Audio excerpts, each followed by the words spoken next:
Од денес Македонија влегува во портокалова фаза со високи температури над 42 степени, а штипјани децидни дека оваа состојба не се издржува.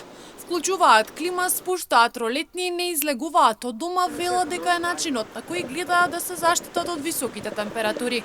Но согласни дека и не секогаш климата е многу добра, затоа што го суши воздухот, а и нагли промени во однос на температурата не се добри. Посочија дека пред да влезат во климатизирана просторија треба да се прилагодат на температурата.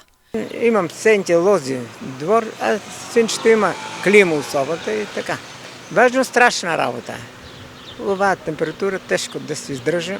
Имам подрум ладен. Клима немам, меѓутоа отворам вратата од подрумот, поубава клима, здравје. Отворам и вратата надбрешно и прави се промаја.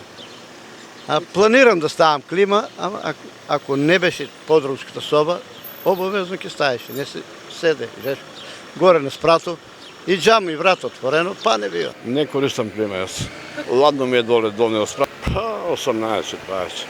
Не. Многу е жешко.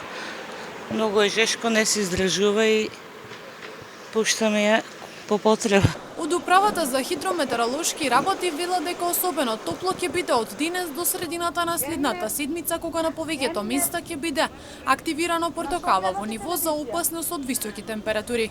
Во овој период дневните температури ќе се движат во интервал од 33 до 41 степен во четврток, а повисоки температури се очекуваат во петок и сабота од 34 до 42 степени.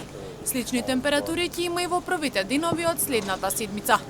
Во вакви високи временски интервали докторите апелираат да се избегнува изложеност на сонце. Во период од 11 до 18 часот да се внесуваат повеќе течности и да се намали внесот на мрсна храна.